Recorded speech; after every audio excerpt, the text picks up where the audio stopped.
Hi, everybody. Hello. Welcome back.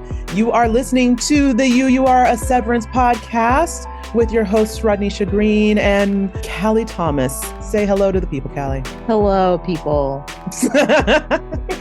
We are here to do another installment of the thing we love and you love, which is talk about this crazy show that we all adore, that never fails to disappoint us, but also never fails to frustrate us endlessly. Accurate. Yeah. And today we're going to talk about episode 6, Attila. But before we get into everything, I wanted to start us off with a fun little something. I saw this, I think, on it might actually have been a BuzzFeed interview where they had the whole cast while they were doing press go through and take a BuzzFeed quiz to figure out, of course, which Severance character they are.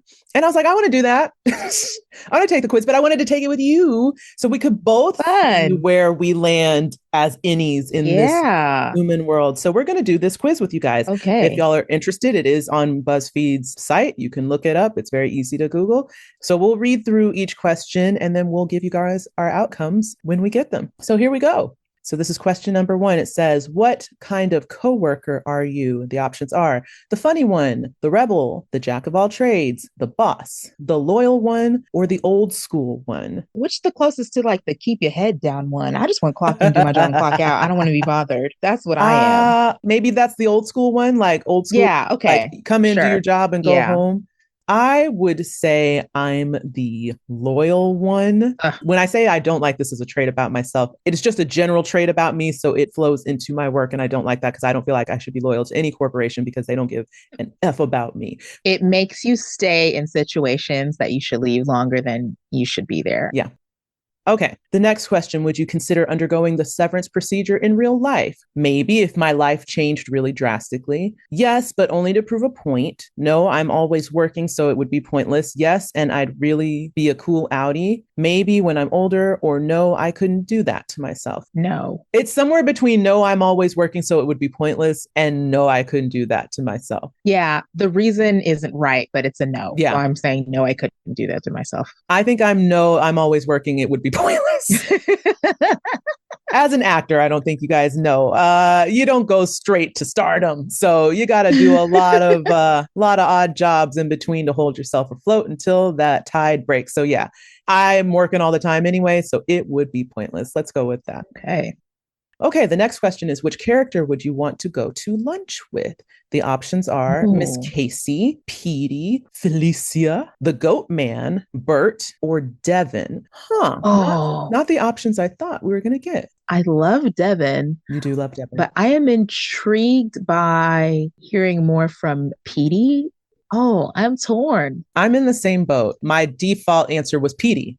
But on a curiosity level, I'm like, Felicia might be an interesting lunch date. But then it's like, but would she talk that much? Or would she keep a lot to herself? Or is she one of those people that when you get her to lunch and you get a few drinks in her, she just starts telling? I don't know. You know, I could see that. The way she was chuckle-uckling with Irving in that one. Right? I was like, oh, another side. Okay. Yeah, I feel like she would be fun to get drinks with.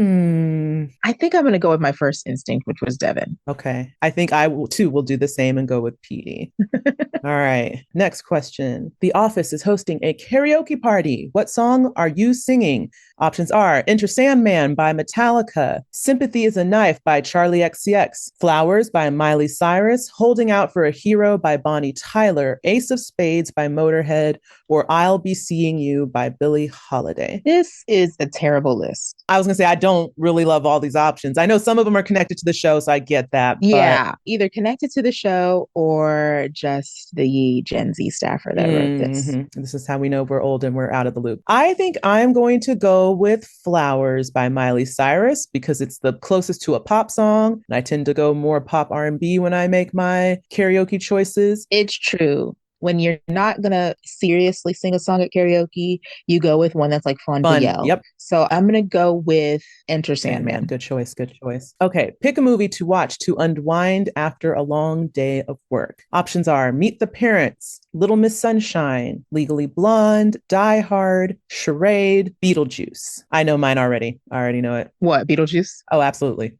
I knew it. Absolutely. I was like, oh, easy for me. I'm going to go with It's funny, but sad funny. Yeah. I'm gonna have to go with Beetlejuice too then. It's a great unwind movie. Hilarious. Michael Keaton at his finest. Okay, which of these rude coworker behaviors is the biggest ick? 1, playing audio without headphones. 2, calling me at home. 3, leaving extra work for others. 4, stealing credit for my work. 5, microwaving fish. 6, leaving dishes in the sink. Follow me at home. Okay. Don't bother me off the clock. Okay. I hate that. I have the type of job where people think you should be accessible all the time. So I hate that. That makes sense. Okay.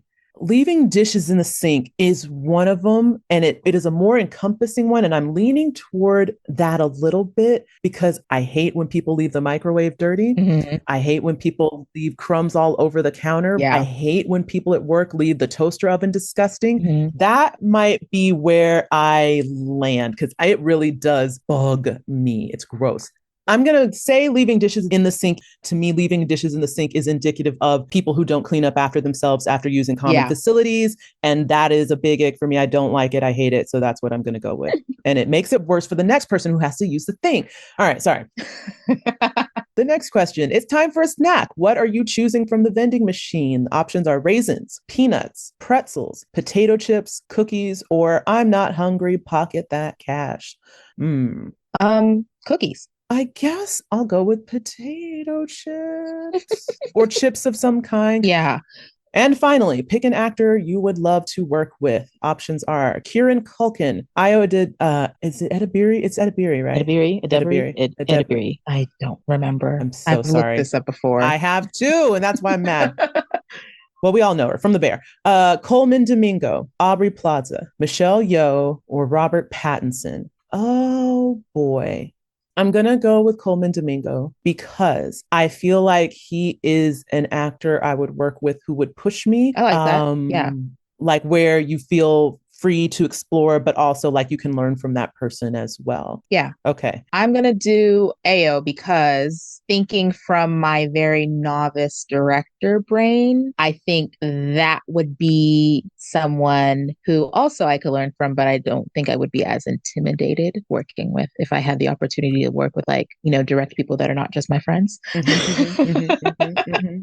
Oh boy. I love my answer. Do Sorry. You? Okay. I'm Helliar. Oh, yeah. Lucky, but also, yeah. The answer I got makes sense, but I'm mad about it.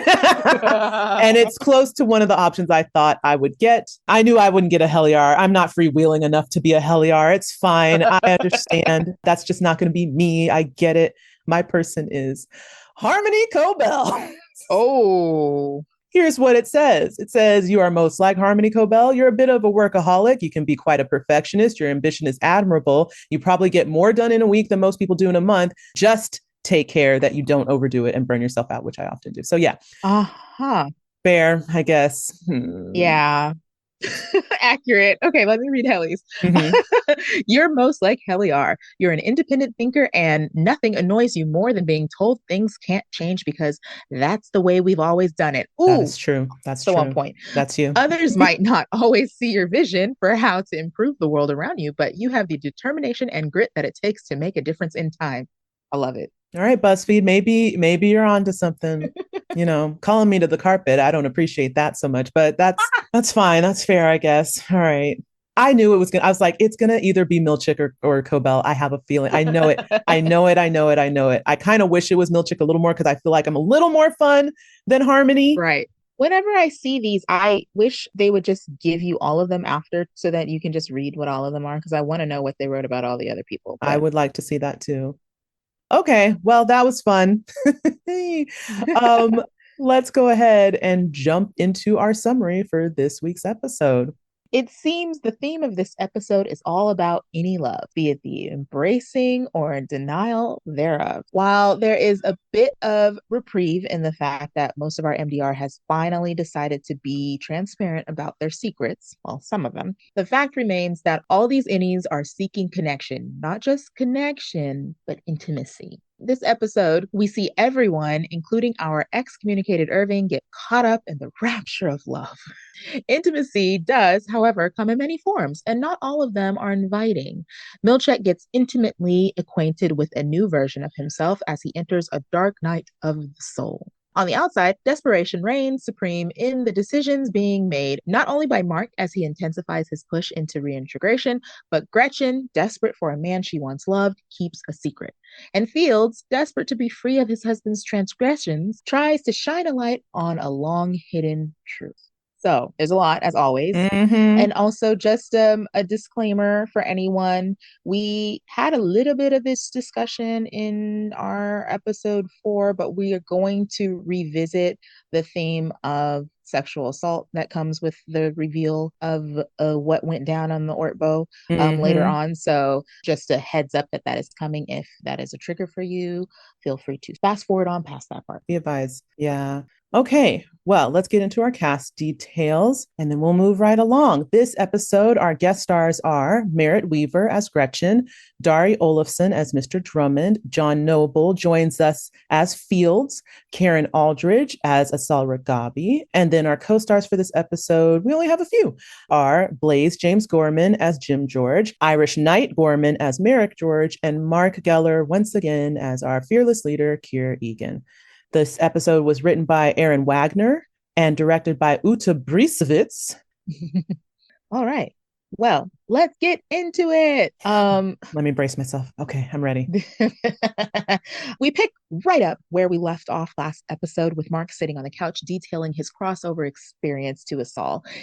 As he details seeing Jamacy. Miss Casey. Asal tears up and tells him that they're making progress given that this experience involved human interaction. Mark is clearly distressed as he tries to make sense of why Gemma didn't recognize him and why she was just rattling off facts. Asal responds and says, "All I know is she's essential." She also assures him that the Gemma that he knows is still in there, and once he gets it out, it'll be the two of them together. Mark begins to explain to her what the bargaining stage of grief is and how, unlike others who go through it, he might actually get to see it come true.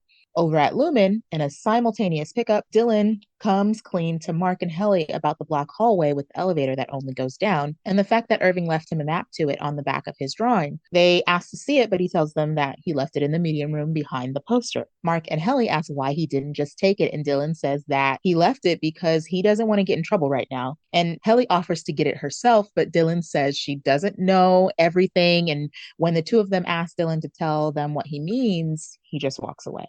While Helly restates that she'll just use her hall pass to go to the break room, Mark mentions that he's starving, and as he goes to the fridge to grab food, another reintegration flash occurs to a similar point at his Audi's home, looking into his Audi's fridge and into the living room. After a few flashes, he comes back into MDR and closes the fridge. Cold open. Okay, we'll just start from the top. Okay. Is Asal just saying this about Gemma to calm Mark down in this moment? Or do we think she's telling the truth? And if so, can you imagine what that will be like when Gemma returns and her last memory that we know of is the car crash? Mm-hmm. But perhaps her last memory is them doing stuff to her. Right. We don't know where her Audi consciousness ends. But I gotta assume, even if it's not exactly the car crash, I gotta assume it's been an extremely long time. Right. Right. And so she's gonna wake up with this massive gap in time. Yeah. That's terrifying. I'm starting to question Asal's motives, and it's so tricky because in this opening scene, I was kind of with her a little bit, mostly because she was very emotional when Mark was telling her what was going on, which I found that interesting. I was like, why is she so like caught up in this as if she knew Gemma, or I don't know, like she seemed a little more emotionally invested than I expected. Yeah. Because from a scientific perspective, you would just think like, oh, this is progress. Oh, this is good. We're making strides. Great. Right. But the fact that she's like tearing up and having this like very choked up response, I was like, what? Did you know her? I'm so confused. And so I just feel like there's more. And then later on in the episode, which we'll get to, there's other things that she does that I'm now questioning. What exactly is your motive? Because we already discussed it last episode. I think you know more than you're letting on. You're clearly just trying to Mm-hmm. like assuage Mark and not get him too riled up by omitting details. Yeah. But we don't know what you know. We don't know how much you know, but we know you know more than you say you know. Right. And then this scene happens, and I'm just like, okay, yeah, I don't know where to place her anymore. Are you trying to help Mark, or is there a separate agenda that you have Yeah. that Mark just helps you get to? I don't know. But you make a good point. It won't be that simple as like, oh, but once you have her, everything will be fine. It'll just be the two of you again. Yeah. We don't know what they've done to her brain, her body. Like you said, there's going to be this huge gap in time. It's been years Yeah. that she has been absent on, and we don't know how much of that or at what point she will remember things and what kind of effect that'll have on her. We don't know any trauma she's been through and what kind of effect that'll have on her. It's not going to be as simple as you get the girl, Mark, and you guys ride off into the sunset happily ever after. Right. No. And as we're talking about that, I'm just trying to imagine like if there is a scenario in which they are waking her outie up Mm-hmm. within Lumen, what is it? And I immediately thought of a scenario where she thinks that she is like in a hospital being taken care of and she just can like not be released. And I don't know what story they would be telling her, but like Mm-hmm. she thinks she's like slipping in and out of consciousness, but that's when they're waking her in up to do stuff. Right. Woof. That would be crazy. I honestly would not be surprised if she just, I don't know, just lost her mind. Cause it's like, what is reality? What, like, she might have some awareness in her any state. We don't know. And maybe she's been thinking that these are dreams. And then she comes to find out it's been a reality. And how do you square that with Yeah. how your brain's been registering it? If the storyline goes to this, where we do have a scenario in which Gemma comes back, I'd be so curious to hear from Beach and Lockman about like Yes. how, how do you prepare for that? Is there study of like people who have woken up from very long comas? Like that's the only thing I can think of that would be an equivalence to this. I want to hear from her so bad on just Yes. what she thinks is going on. And we won't get that anytime soon. Fine, whatever. So I do find this interesting. When Mark was going into the whole monologue about bargaining and what it is, Hmm. and he's explaining it to us all, and he basically, in a nutshell, says that, it's when you make these deals with Yeah. powers that be that took the person away, like, oh, if I did this, maybe that would have brought them back, or maybe if I'd done this, or Yeah. maybe if I'd done that, or I should have done this, or I should have done that. And one of the things that Mark says is, you drink less, you'd listen more. Hmm. And as soon as he said that, I was like, interesting that that was where your brain went. Yeah. Because as far as we have understood it, from what the show has presented, is Mark kind of fell into this depression and thus this alcoholism as a result of Gemma's death. Right. Now, we did get the insight from Devin that alcoholism is a family trait, that their father did suffer from it, and Yeah. kind of alluded to maybe Mark. I don't know if it really alluded to Mark having a proclivity towards drinking, or maybe to explain why he's drinking so much now because of this trauma that he can't process. Mhm. But in a nutshell, we've all just kind of accepted it as this presented itself as a result of trauma. Mark had this thing Yes. happen, and now he's coping in an unhealthy way by drinking.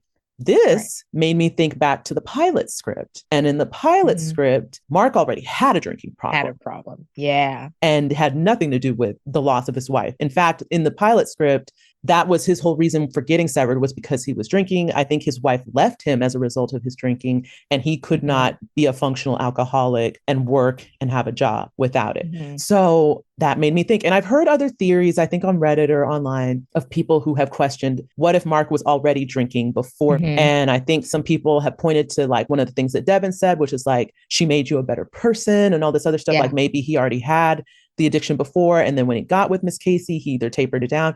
Maybe it wasn't as severe, and he maybe just drank excessively, but not in a destructive or abusive manner. Yeah. But I've heard that conversation kind of floating around, and I was like, well, I don't know. The pilot was always in the back of my head, but I'm like, but what the show is showing us so far is that it's just a result of this situation. Right. But now I'm starting to wonder, yeah, did he already have the problem before? And Right. that was maybe a sticking point in their relationship. Mhm. And wild theory, what if he blames himself because maybe he was drinking a little too much one night, Gemma got upset, took off on a drive, died. And so maybe that's why he's like, oh, if I had just drunk less and she wouldn't get mad at me. And if I'd listened more instead of, I mean, honestly, there was a point in time there where I was waiting for a reveal that Gemma wasn't in the car alone and that it was actually Mark driving. And it was a drunk driving accident. Ooh. That happens so often too, It right? does. It's like the irony of the situation is the alcohol alcohol will like make the person looser and absorb the The impact impact better. better. Yeah. Because they aren't as And tightened up. yeah, other people get more damage. That would be quite a twist. Hmm. But yeah, when that sprung up, my antenna went ping ping. And I was like, oh, what if this is like we're slowly starting to drop in a little more breadcrumbs of maybe the type of person Mark was prior to Gemma's departure. And maybe it's not as clean cut as we presumed it to be, right? Yeah. I guess we'll see. But I wouldn't be surprised if it wasn't full out, like you said, him drinking, driving, and causing the accident. I wouldn't be surprised if it was like More indirect. him drunk and her being upset and leaving, and that he blames himself. Yeah. And that's why he's so desperate to get her back. I don't know if there's much else with the Ragabi part. Did you have anything else with that? Mm. Okay, so when we get to the office and we see them all discussing, my first thought was, good, we're talking. Because that was our whole thing last episode was like, why won't people just talk to each other? Just tell him.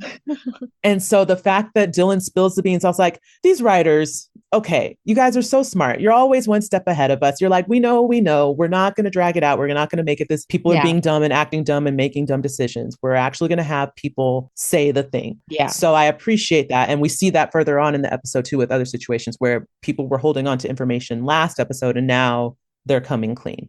Right. Good. Great. I love Wonderful. Yes. Although, yeah, not all of it. Doesn't say all of it. I'm like, oh, I was like, we're so close. So close, Dylan. Oh, but baby steps. We're working towards it.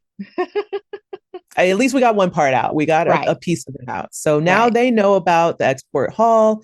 They know about Irving having told and entrusted Dylan with that information. They know about the directions. So at least that's out there. So it's not all on Dylan to discover this place. Right.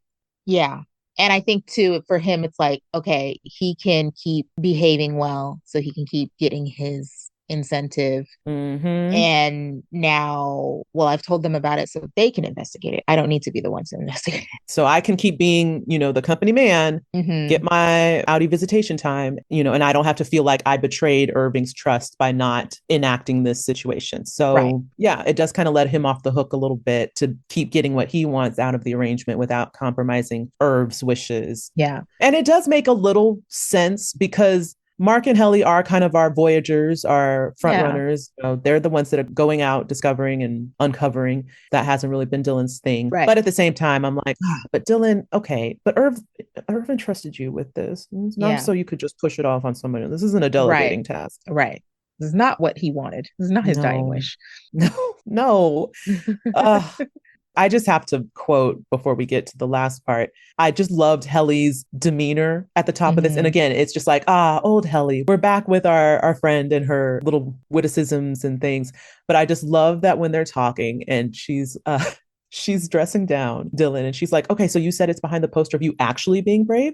Cool. Right. Yeah. And then she's like, did everyone just sever their balls in the elevator this morning? I was like, I love these little moments so much. Yeah. Oh, they delight me. I just had to call attention to those lines because I was like, love it. Get them, drag them. Yeah. She's like, what is going on here? Like, this is not the team that I left. She's like, guys, is this always going to have to fall on me? Helly is becoming the Hermione Granger of this team, right? Good reference. Yeah. She's the one that's constantly having to be like, hello, guys, solutions, let's do them. I have an answer. And they're just like, oh, Hermione, always trying to. So yeah. Especially now that we're down to 3. So we get to this last part with the flashes. Yeah. We're getting more of the reintegration happening. It's still very spotty, very unchecked and spontaneous. Yeah, this seems to be the longest one. And this is the first one where he's like fully immersed in the other location, not just a piece of what you're looking at changing. Yeah. And when I was watching it, I was like, well, okay, when is this happening? And it's got to be, it's a moment in time for both of them, right? Because it's not any Mark in Audi Mark's kitchen. It is Audi Mark. You know what I mean? So it's clearly Audi Mark has also had that flash. And I think, we are seeing it as chronologically as we can. I think but it's definitely out of time. Yeah, without them showing us both scenes, right? Like, so we don't know if Mark looked in his fridge in his kitchen last night or 4 weeks ago or this morning or whatever that was. But I think we assume as the viewer, at least I did, that it happened before today in the office. Right. But for him, it's got to feel like a chicken and the egg situation because it's just kind of like Which came first? rotating, Yeah. right? And like Petey said, and us all has kind of said at this point too, that it comes out of order and there's gaps in time. So like Mark having the flash of, Mark Audi Mark having the flash, any Mark's flash, any Mark is Hmm. having the flash of Audi Mark, and it's like circular and going back and forth, Yeah. and then they lose time. They both just lose time and end up somewhere else. Like Yeah. what came first? I can't figure out the dot to dot to how it Yep. gets to not being that confusing, right? Yeah. Right. Yeah. I don't know how that syncs up. And because it's circular like that, it also makes me think of Patti LuPone's storyline in Agatha All Along. Spoiler alert, Oh, right? She great. dies at the end and starts her life over, and she gets flashes throughout her life of past and present, and she has to piece them together, and then they make Yep. sense once she gets there, but then it's going to happen again because it's all Yep. circular. That was honestly one of the best episodes. Sidebar, Oh, guys. We're it going on a little was. tangent. Oh, One of the best episodes of TV, period, yes. but also of the explanation and reveal of how circular timelines and Mm-hmm. circular thinking works. Mm-hmm. I watched that episode so many times and I was just like, this is brilliant. But also, Same. I would go crazy trying to, just from a filmmaking standpoint, trying to piece this together. Like, you have to really know the map to Mm-hmm. be able to pull it in and out Yep. the way you do it. And like, once it all comes together, it's like, wow, that's Mm-hmm. amazing. Mm-hmm. But I think you're right. I think it is going to be very similar to that. And so right now, I'm breaking my brain trying to make the isolated moments make sense. Right. And I hope at some point they kind of pull it together, but maybe they don't, because it's just like, this is just how it works. It's out of sequence, it's out of time. There's no linearness to it. So Right. maybe it just don't ever make sense. And I'll just have to reconcile that, but Yeah. it's how it works. All right. Well, I'm good on that. Mm-hmm. Let's move on. Okay, so we're post cold open. We've had our fun title sequence, and now we get to our first scene after that. So Milchick is sitting in his office. He is framed in profile at his desk, lost in contemplation. And then he gets a knock at the door, which rouses him back into the moment. And we see Miss Wong enter. Milchick directs her to have a seat and begins to discuss his performance review, which elicits a smirk from her face as she coyly asks, "How did it go?" Milchick doesn't give her the satisfaction of getting into the weeds about it, but he does confess that many valid points were raised and that he looks forward to addressing them. He then reminds Miss Wong sternly that she will not graduate from this fellowship until he has deemed her winter-tide material, saying this will mean using your time well, focusing on your own duties, and eradicating from your essence childish folly. In other words, snitches get stitches, mind your business. She says she understands with a furrowed brow, and Milchick ends the conversation stating that he has separate duties to attend to and that he entrusts that he can leave her to watch the severed floor in his absence. She accepts the assignment with delight and rises up from her seat, and she starts to walk towards Milchick's desk as if she's going to assume his position, and he quickly directs her back to her regular desk. She frowns, but she says, "Thank you, Mr. Milchick." Over at the MDR bathroom, Mark and Helly talk inside a stall about Milchick threatening Mark in the elevator. Helly states that Lumon is trying to intimidate and divide them. It's a tactic. She begins to rant at Mark as Mark tries to interject to give her more of what he's trying to say. He finally has to break through and blurt out, "Helly, we shared vessels." She kind of looks at him and he's like, "We had sex." Helly looks a bit confused, and then she assumes that he must be talking about having sex with Miss Casey somehow in a previous wellness session, but Mark clarifies that he meant he and Helena had sex at the Ortbo retreat. This sends Helly into a bit of a tailspin as she tries to reconcile this fact. Mark apologizes, saying, "She tricked me. I mean, she tricked both of us. I mean, I wanted to, but long before she came around," and he's trying to rationalize it. And Helly just says, it's another tactic. They want us to be divided, and she's trying to mask her distress with the reality of the information she just received. And Mark tries to reach for her hand, but she pulls it away and says that she needs to go for a walk. The last thing we see is Helly meandering the halls. Clearly, she's been walking long enough to where she needs to take her shoes off because they are obviously meant for sitting and not walking. Mark is sitting at his desk awaiting her return. He's looking at the door. She's not coming back. He's looking flustered and wondering if he did the right thing in telling Helly. Let's go back up to the top. Mm-hmm. I have a question, and I know you have a theory to answer the question. So I'm going to ask my question. So, what did Milchick mean by wintertide material because, you know, tried to look and see if that was a specific reference, that phrase. Mm-hmm. Nothing that I could find. Mm-mm. Wintertide just means wintertime. So, Mm-hmm. is wintertide the specific name of like the next level of her fellowship, or is it a Lumen branch that she could be hired at upon completion of her fellowship? Like, is it, just the name of a program, or does it mean Right. something else? Right. Okay. It's wild theory time, guys. Okay. Because of course, you know me, I'm like wintertide, wintertide, what could that mean? And I'm just trying to look up different ways in which the word has been used, Mhm. what it has typically referenced, etc. Mostly it is just wintertime. A lot of that was just like wintertime, wintertime, wintertime. But then I started noticing that there were poems written about wintertide. And I started to notice a very common theme, which is that it's usually reflecting transition.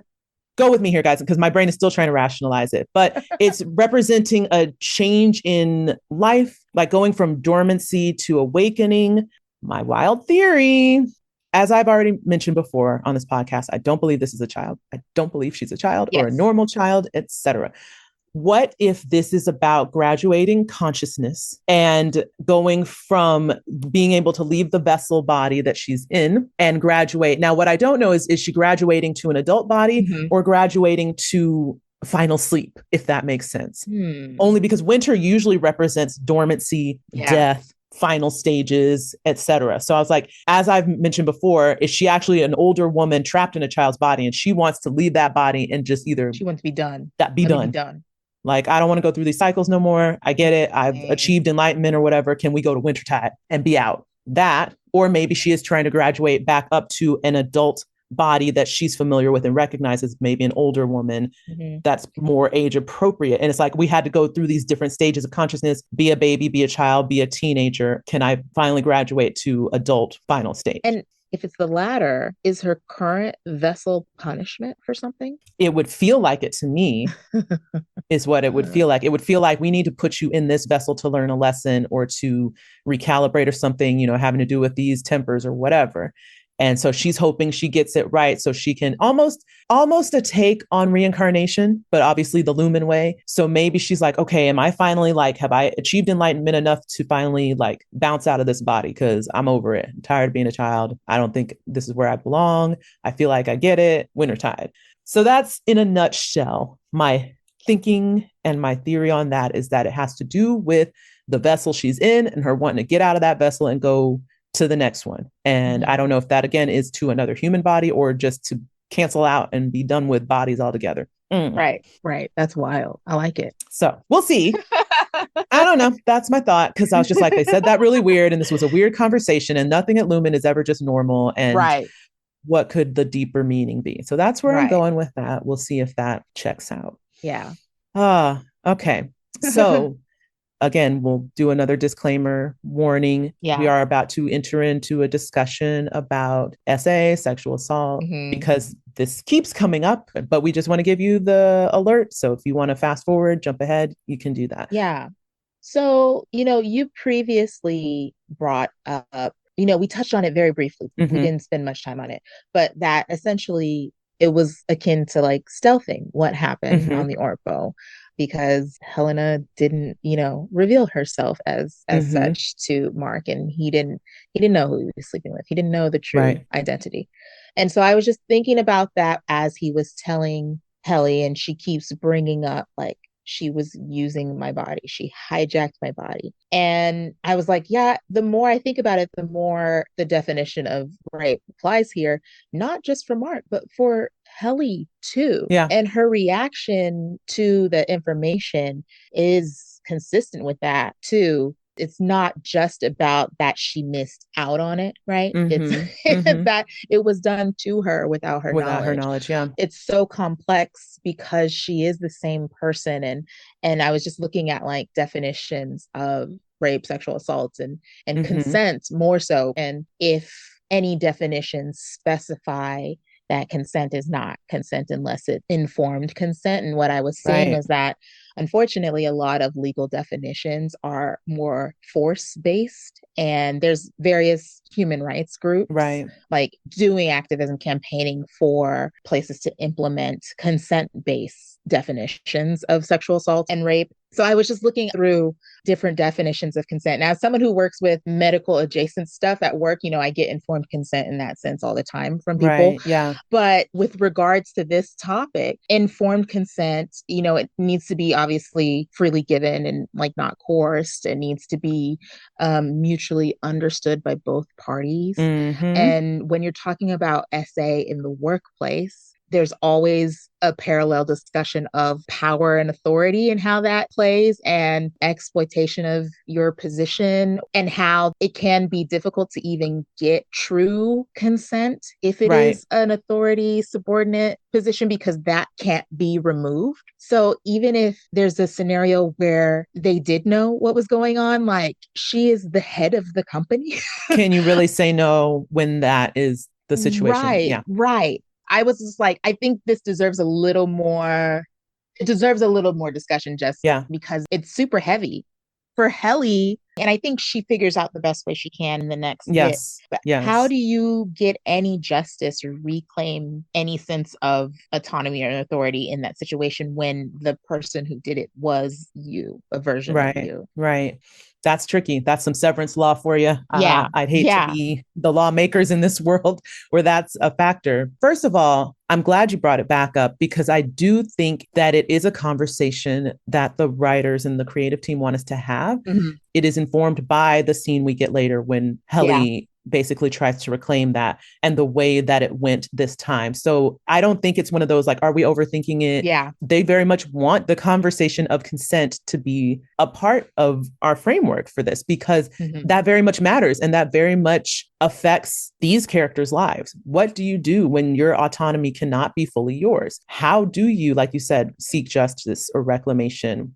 And, some of that would have to come down to in this world, how the courts handle the rights and autonomy of innies Mhm. versus outies. And that's another conversation that comes up later as Yeah, well. So that's clearly true. there is a lot of debate and thought over, are these beings their own autonomous beings and thus have rights Mhm. and are entitled to, justice, services, care, etc. And that will always be a factor when you have things like sex, consent, Yeah, relationship, etc. yeah, Because you need to be able to be seen as a fully entitled individual for those things to matter and to be able to have a sense of justice and entitlement to your rights in those right, situations. right. And it's heavy. It's heavy. It's heavy and it's fantastic writing. Mm-hmm.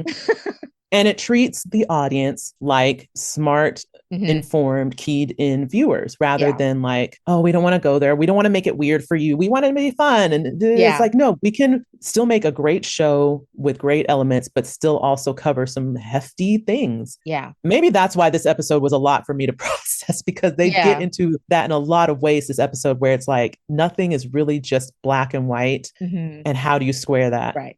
But we gotta because we gotta. Because we gotta. All right. But Okay. We ready to move yeah, on? I think that's good. So next we are in a supply room, possibly the back of Milchek's office again. We Mm-hmm. see him grab a large tumbler of paper clips, and he retrieves one and collects two pages together labeled general announcements and paper clips them per the contention from his performance review. He grabs another two pages from a very large stack, and we get the sense that this isn't just a task to accomplish, rather, it's some form of penance he must pay. Over in the Audi visitation suite, a new, more romantic feeling portrait of Gretchen is displayed on the monitors, and Dylan guesses at what their first date was. So, by the sound of it, the two of them have become much more comfortable conversing with each other. Gretchen tells Dylan about his Audi's many phases: scuba diving, woodworking, garage beer making. And Dylan says that perhaps his Audi is trying to find something he excels in, like he does down here. And Gretchen confesses that she wonders if he's just not happy. And Dylan reassures her that it can't possibly be that based on how happy he feels when he gets to be with her. And he admits that he wishes he could be with her all the time.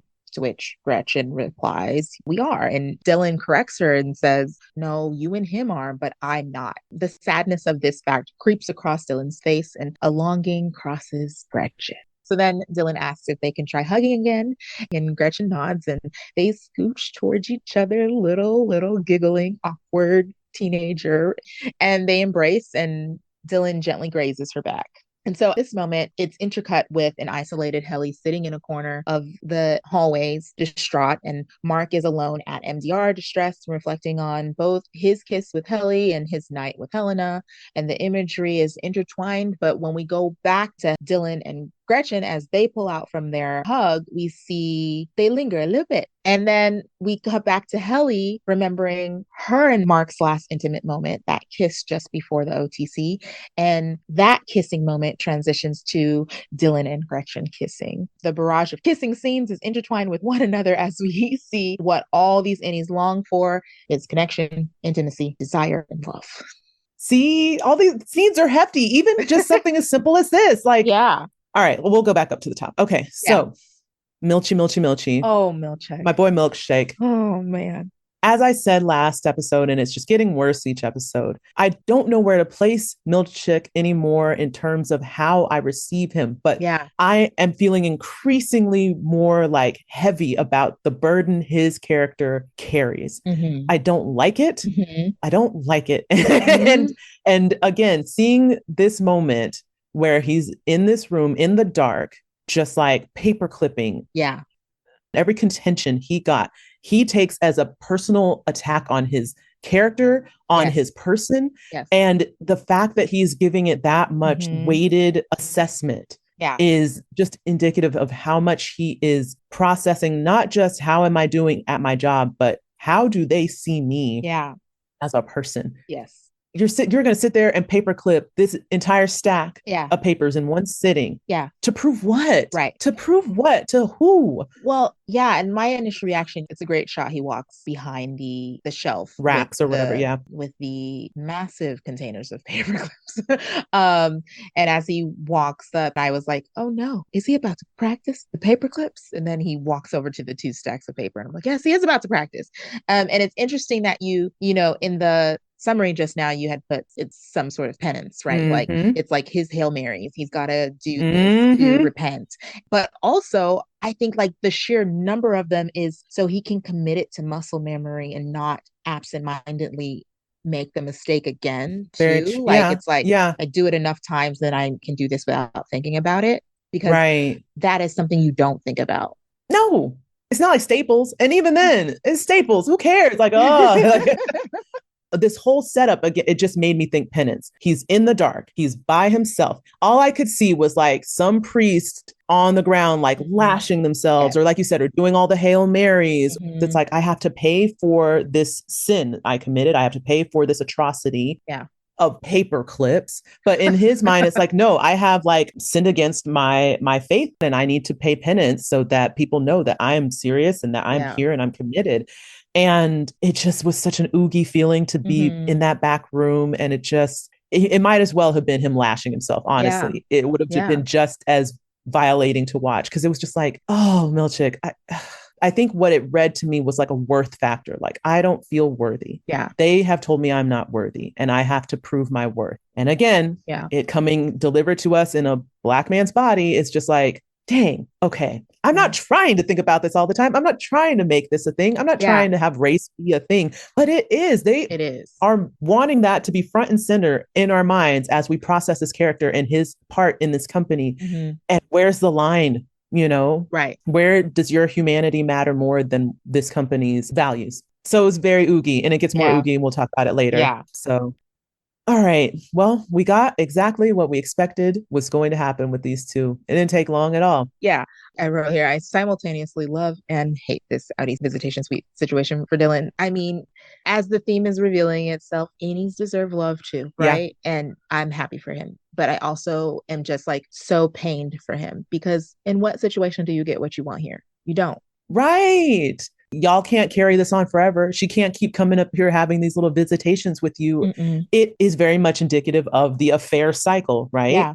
the secrecy, it's fun in the moment. Oh, we're getting what we want. But are you getting what you want? Because how much can you be with this person when they're really not with you? They've committed to somebody else and they have to keep sneaking these moments away and everything's hidden. You can't be transparent, Dylan, with your friends about it. You can't even tell them, oh, I'm getting to see my wife, my Audi's wife, and we're falling in love with each other. And it's so great. It has that same cycle as an affair in the Audi world, right? Yeah. Someone who's having an affair with someone, they're not telling all their friends about them. They're not telling their family. They're not bringing them to things. They have to do everything in secret. Yeah. And how long can you keep that up? Because no one's ever going to get what they really want. Yeah. And I think, best case scenario, she makes it's a decided moment where she is like, I can't do this anymore, and he at least gets a goodbye. But more than likely it's going to end abruptly, right? Like either It's it's going going to to be be bad. Milchek tightening the reins, right? Like he has said, like I gotta imagine that these kindness reforms are going to go, or Dylan F's up and loses the privileges, or Audi Dylan finds out somehow and puts a stop to that on the outside. You know what I mean? Like, or Gretchen chickens out and just stops showing up. Like, it's not likely that it's going to be a clean end to it for him. So he at least gets closure. This is really cute. And if it weren't for the fact that this situation sucks for everybody, I'd be fully on board. But, it's hard.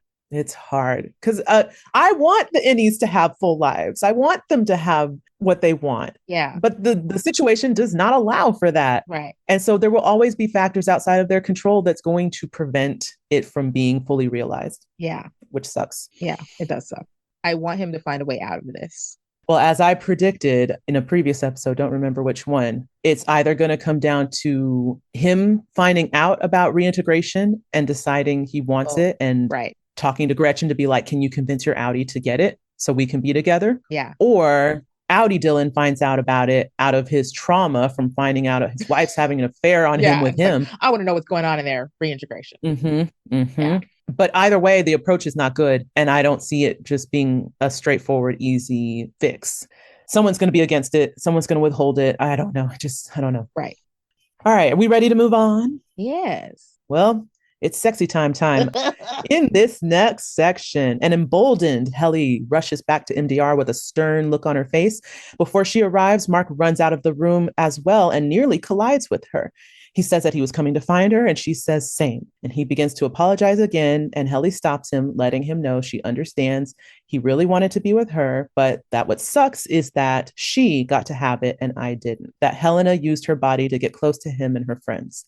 So she flat out tells Mark that she doesn't want to hear about Helena's experience because Mark does offer to detail it to her. No thanks.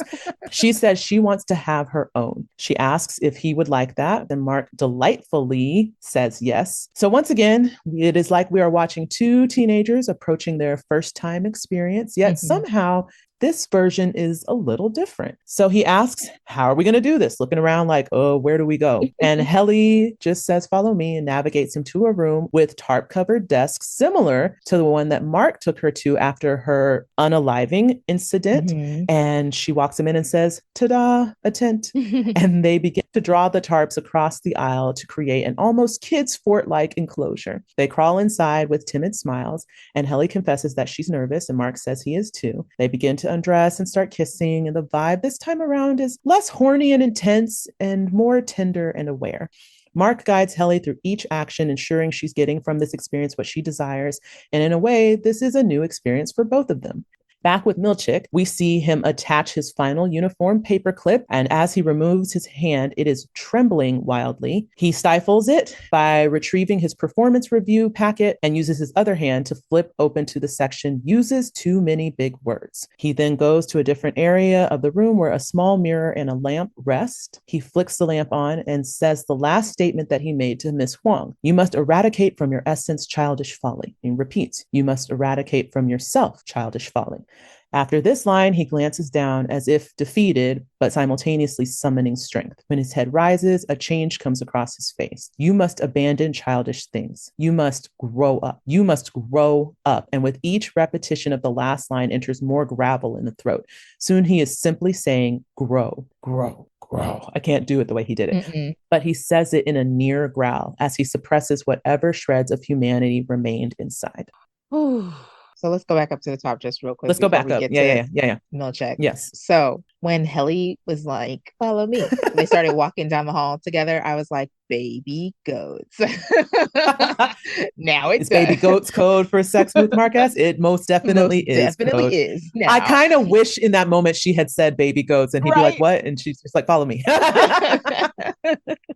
But then my next thought, as they find the room and they open the door, I was like, oh no, is this child gonna walk in on sex because she is supposed to be supervising the floor and what That's right. and they're gonna get caught by a child. I didn't think that she would walk in on them, but I thought she might check the monitors and see them like crawl under the tent and be like, what are they doing in there? But I didn't think about like, oh, a child's going to see sex acts. Oh no. Oh no. That would have been terrible. Hopefully she was just doing her little ring tossy floaty thing and not paying attention. Right. We've already kind of talked about it a little bit. I just loved that Helly decides, I want my moment. Yeah. I know that this thing happened and we could let that be the defining terrible thing that just keeps a rift between us, or we can cement the fact that we are united and unified and I can still have what I want. I don't have to let this person's actions define my experience, right? Yeah. Which does take a lot of bravery because you have to get past, again, this violation that you just experienced. It's not like it's been a day and she decides. Yeah. She was just like, okay, I processed. Okay, you know what I want? I know what I want. And if you want it to, then let's just do this. Let's have our moment. And I loved that there was a newness to Mark this time around. It was so different. It was such a different Mark. Because the one thing that I couldn't stand about his sexual encounter with Helena at the Ortbo is he was just like this horned up teenager, like, oh, I'm going to sneak into your tent and oh, I'm making goo eyes and I'm all about you, baby. And it was like, it was that horny teenager first time sex where it's like, man, I've got all this pent up aggression and I just want to have sex and let's just do it, you know? And the approach was very different. This time was like watching two people who have both never done it and are both trying to figure it out together, right? And also just bringing the consent discussion back around. Yes. That confirmation of that moment where he looked at her and was like, yes. She's like, yes. And I was like, cool. Yes, that's hot. Consent is hot. Do that. Always ask. Don't assume. And right. And it better encapsulates the consideration that comes with like a more romantic, and not to say like, oh, sex for sex or hot sex is bad or blah, blah, blah. But like, there's a difference when you are intentional about the person you're engaging with and your concern for their well-being in that moment is of as high a value to you as you getting yours, right? Yeah. And that makes for a very different experience. You're consenting, you're checking in with them, you're making sure that they're with you through it, rather than just focusing on what you want to get out of it. So it just was a very different thing to witness. It was just nice. It was nice. It was nice. It was a nice moment. And I think it's like it's a relief that comes with this moment too, because it's like, okay, they are mending the rift, right? Yes. It's not because in the last episode, the reaction from Mark is earned for sure because he doesn't know if he can trust her. But it's also just hard to see. Like, no. No. But now it's like, okay, you guys are gonna be back on the same page again. You're on the same team again. Here we go. Good. Picking up where we left off pre-OTC. All right. All right, Milchick, let's talk about it. Okay. Yeah. Milchick is going through it. So first, we already had some thoughts. We were already going to talk about this, but I just wanted to point out. So we have a listener. Her name is Chorizo, and she added us on Blue Sky and said, please touch on how racial it might have felt for Milchick to be asked to use simpler language while Miss Cobell wasn't. And Contra Tom definitely isn't simple.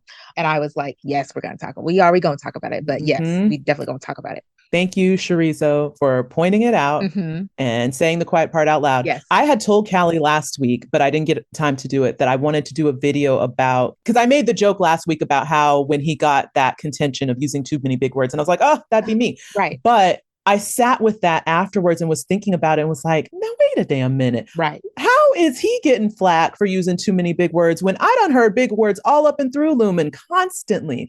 As you said, from Cobell, from Drummond, the Kier handbook is full of all these little isms in terms of like words that they're choosing to use that are way over a normal person's head. So I was like, this is not new. In fact, if Milchick is using all these scholarly words, it's because that's the example presented to him. Right. You want them to study this and live this, not just as a work ethic, but as their doctrine. live by this. And then he gets punished for speaking in that same way. Right. So my immediate thought was interesting. And much like I think you're pointing to, which is like, we're flagging the black man for using too many big words. But ain't nobody else getting any knocks about it. Now, you could write it off as, oh, this is Miss Wong, you know, she set him up, da da da da. This is just one of the things they're just trying to catch him on, blah, blah, blah. But they didn't have to include it. She could have made that contention and they could have said, that doesn't matter to us. Exactly. That was my thought. You need to learn some vocabulary is what you need to do. Right. And the Ort bow, we know, was more than enough. That whole book could have been just about just the Ort bow and the kindness. Sure could have. Right. Mm-hmm. Like you said, they didn't have to include Miss Wong's petty complaints. They absolutely didn't. But they made sure to make them each have their own section specifically. Why? Right. And the worst part is, it wasn't like they said, these are just some minor complaints, but the most egregious one was this Ort bow. They basically made it seem like these are all equally weighted bad things you did. What? Mm-hmm. Paper clips and language is as bad as that disastrous Ort bow? Like, right. Come on. So watching this scene in this moment of him trying to like debase his mind, it literally, and again, I don't think this is us reaching. I don't think it's us like making it to blackisms and blah, blah, blah. They literally had this man growling by the end of this scene. Those last few words were said very animalistically. So it's like, we want you to debase yourself, ditch that humanity. We would just kind of want you to be a monster for us. What? Right. And, you know, it otherwise could just be seen as a way to keep middle management in their place. Right. Yes. But again, because we've already heard Miss Cobell speak this way. Right. And got to assume that she has not been given the same feedback. Right.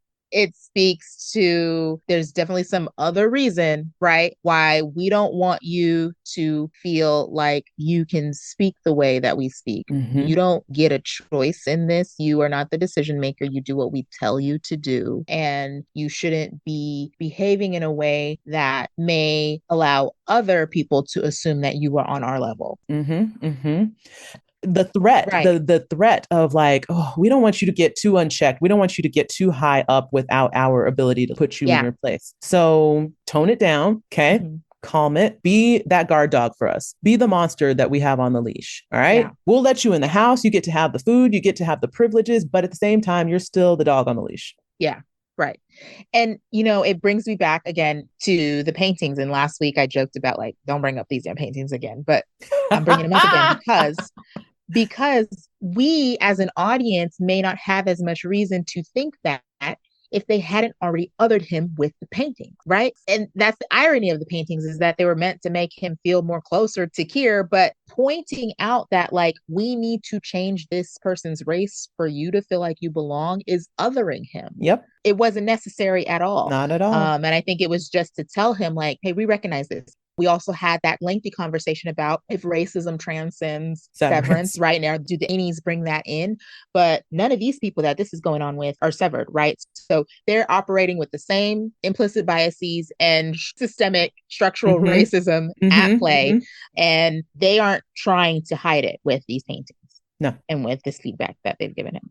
Yeah, this scene was where it got just a little too oogie for me, because I was just like, this literally ended with this man sounding inhuman. And I don't like it. I didn't like it either. I get the point from a storytelling stance. And again, I think it is wild and bold that they are bringing that into the conversation and folding that into the story of this this world in this show. But to watch it, I was just like, I'm uncomfortable. I'm uncomfortable. I don't like this. Yeah. And again, just from a cinematography point, this is another thing I noted too, and then we'll move on. The way the camera starts panned out, where you can see the person and the reflection as he starts his own compunction corner. Yeah. Where he's doing his own like version of a compunction statement that they did with the innies in the break room. Right. And then when he drops his gaze, and the way he looked when he did it, you could see this defeatedness on him. Like, God, it just read so well. And in that drop, the camera pushes in to where you only see the mirrored reflection. The person is gone. And when he came back up, that face was different. And it just got more and more lacking in humanity as it went on. That's intentional. That's on purpose. Yeah, brilliant. On the performance and on the direction and composition of that scene. Very well done. Made me uncomfortable. Okay, let's move on. All right. Ooh. Well, thank you, Chorizo, for adding us. Yes, thank you, Chorizo. Hopefully we did you justice. For it. Yeah, I hope you're satisfied. Anyway, let's move on. Mm-hmm. As Mark and Helly walk back to MDR in a post-coital glow, Helly asks Mark if it was different with her, and Mark responds by passionately kissing her against the wall. But when he withdraws, he sees blood on Helly's face, and he tells her she's bleeding. But upon further examination, it's actually Mark whose nose is bleeding, and they rush to Miss Wong for first aid. As they sit at her desk, Miss Wong attempts to get to the bottom of what happened, asking Helly if she punched Mark, to which she responds, not today.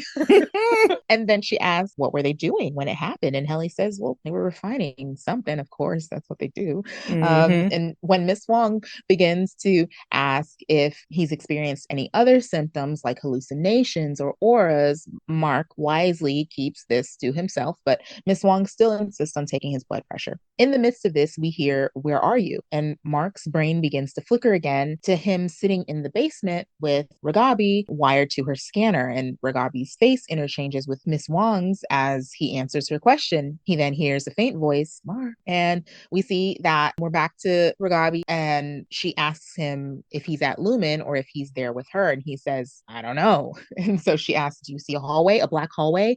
And Outie Mark now struggles to recall what he just saw and begins coughing. She then tells Mark that he experienced a recent crossover memory, which is good, and that he'll keep filling gaps in time until it all comes together. And so a frustrated Mark asks, when will that happen?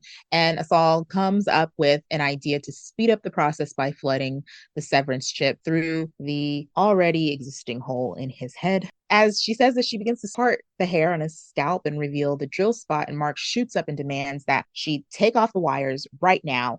And Ragabi tells him that they're close and they just need to push, but Mark is frustrated and scared and tears them off himself. And he says he's starving, which she's like, well, that's part of the reintegration too, but he ignores this and he storms off to go eat. Okay. All right. I didn't have much For the hall. for the hallway part. It I was was it was just cute like, watching them walk back and their little yeah, like I was just like, when he pushed her against the wall, I was like, okay, he feeling himself. He feeling himself. He did. he said, "Oh, I feel bold now. I Yeah. feel real bold. Not worried about those cameras now." Right. But then also I was just like, Helena better be on some birth control. I know the prevailing theory out there is that she's intentionally trying to get pregnant by Mark. I understand that, but much like I didn't want the storyline of it being Helena in, I don't want her to be pregnant. So Yeah. I'm just gonna keep some light of hope. Call it denial if you want to, but Hmm. I hope she's on birth control because ew. Twice raw, ew. I'm with you. I keep hearing, I've heard two things where kids and Mark are concerned. I've heard Mhm. the whole thing about her trying to get pregnant, Helena trying to get impregnated by him, or that it'll just be a happenstance. And now with them having had sex twice, I'm sure that's going to be amplified. Like, oh, she's pregnant. I know some people were thinking this episode was going to be a time jump. And when they Mm. showed the snippet of her taking her shoes off, they're like, it's because her feet are fat because she's pregnant. Like I saw people were That's so already funny. jumping ahead to that, like, oh, see her shoes, she's taking her shoes off. Why? Because her feet are swollen. Why? Because she's pregnant. And I was just like, wow, okay, I That's a don't think lot. it, but oh, Yeah. sure. And then when it ended up just being the next day, I was like, Yeah, okay, y'all everybody, feel calm down. foolish. Let's calm down. So I'm in the same camp of like, it could be an interesting story point, but it also seems like a limiting story point. Yeah. I don't know. It would be interesting to just bypass that altogether, but I could see where it could maybe make for another layer of discovery and discussion of Yeah. like we've talked about before, pregnancy with being severed and blah blah blah. But I don't like that it's Helena. I Yeah. don't know. I think it's limiting. I also think it's, Predictable. yeah, it's easy. Hmm. I don't think Hmm. we're gonna, I think we already got that with Yeah. the Helena Helly thing. I don't think they Yes. would do it twice in the same. That's how I feel about it. I was like, that just feels too easy. It feels Mhm. like too predictable. And that's the same reason I disagree with the other theory that I've been hearing floating about, which is that Miss Wong is the child of Mark and Miss Oh, Casey. that don't make no sense. They're just It like, that's doesn't. just, honestly, that's just a little bit of like, oh, she Asian? She Asian. Thank you. And here's my thought. I was like, or maybe the writers are smart enough to anticipate that people will assume that because she's Asian, she must be the child of Miss Casey and Mark. And that's a red herring. That was my Yeah. immediate thought, was like, Yeah. I bet they threw that out there as a way to be like, aha, no, no, Yeah. no. Because that just is too simple. Like, and it doesn't Yeah. also track with the timeline that we've had. And I've had this discussion with people and tried to tell them, like, how is Right. that possible? She would have had to have been pregnant and stowed her away, or I, what I is mean, it? I don't especially know. because Mark tells Alexa that they tried for a while and couldn't and decided that children was not a part of their journey. Yeah. But then somebody was like, oh, what if they have like his sperm and her eggs and they just created a child of them without their knowledge? And I was like, but that child is too old for the timeline that has been established between when Gemma, like when would they have retrieved her DNA and his to be able to create a baby? It's just, there's too many. I was like, this is a far reach for me. I'm not on board with it. Agreed. If I'm wrong, I'll eat my words. No, because it's one of those things where like if we are wrong, then the show is like jump the shark. Truly, because it's bad. It's bad. I agree. All right. So Ragabi and Mark. This is where I was like, okay, what's her objective? What's your objective? Because the minute she said, do you see a black hallway? I was like, hold on. When did we start talking about knowing the black hall? And have y'all already had this discussion? Is he supposed to be on the lookout for this? Right. And why do you know about it? Yeah. And wait a minute, if she knows about it, she should know that any Mark should not know about it, right? Thus, he shouldn't be getting reintegration flashes of this black hallway. No, right. Fishy. Because I'm like, okay, you clearly know that they send Miss Casey down that black hallway. Mark has no way of knowing that. He just found out about it today, that it even exists, but he still doesn't know that it's in any way connected to Miss Casey. Right. He doesn't even have any actual image of it because he hasn't even seen the drawing of it. So unless there's been some offsides conversation between Audi, Mark, and Ragabi that's like, hey, I'm going to give you this information to know. So if you have a flash or there's any way you can communicate it to your innie, you can know that this hallway is where you're looking to go. This is where they're going to find Miss Casey. But I just find that odd that would be a conversation they didn't show if it was had. Absolutely. I'm starting to trust you a little less, Ragabi. I mean, my trust for her has not really been. I mean, it's not been great. No. Yeah. I don't like the way she has just kind of barged into Mark's life, and we'll get to it more later in like the final scene. But I'm like, you just kind of took over his world and just, I don't want to say you forced this on him, but like, you made it feel like basically the way you went about it left him no choice. Yeah. And you presented it in his most vulnerable moment, right? By bringing it up alongside his wife. Yeah. You did that knowing once he knew that she was a factor, he would absolutely get reintegration. Yeah. Why? What do you get out of this? The tearing up at the beginning, like you alluded to, but it seems like someone who knows more about what has been happening to Miss Casey, but also has a hand in it and feels remorse for it. Yep. Yeah, I want her to get out. But now he's at a point where he has no choice. He needs her. Oh, she's sitting down there eating tubs of icing. Anyway, other things I wanted to just call attention to, and then we can move on. All right, we've got the hunger cues. We've got the nosebleeds. We've got the coughing. There's a lot of side effects that Mark is experiencing that I don't feel like we saw as much with Petey. Petey was just like the headaches and the flashes and the nosebleed came like later, but it wasn't like he was having any preemptive nosebleeds. It was just kind of that one bad one right before he collapsed. Why is Mark having so many adverse side effects? Again, it's not like she's telling him once you're reintegrated, you're going to feel this, you're going to notice this, you're going to have that. When she mentions the hunger thing, she's like, yeah, that's a side effect of the reintegration. Why doesn't he know that? Right. Why aren't you telling him what's really going on, which is that he's probably dying? Right. and I mean, two things. One, she clearly didn't get informed consent from him, right? She did also not. True. She did not inform him everything. There was no risk-benefit analysis in this process of decision making. But also for Petey, we only saw like the last day of it, day and a half, maybe. You know what I mean? So it's what we saw was like the worst of it right before he dies. And now we're seeing like beginnings, right? You're really hungry. You're gotten a nosebleed. He hasn't had any of the random headaches, right? He had head pain. He gets head pain later on. Yeah. But like, it's looking like we're just on a fast track trajectory to where we leave Petey, which is dead.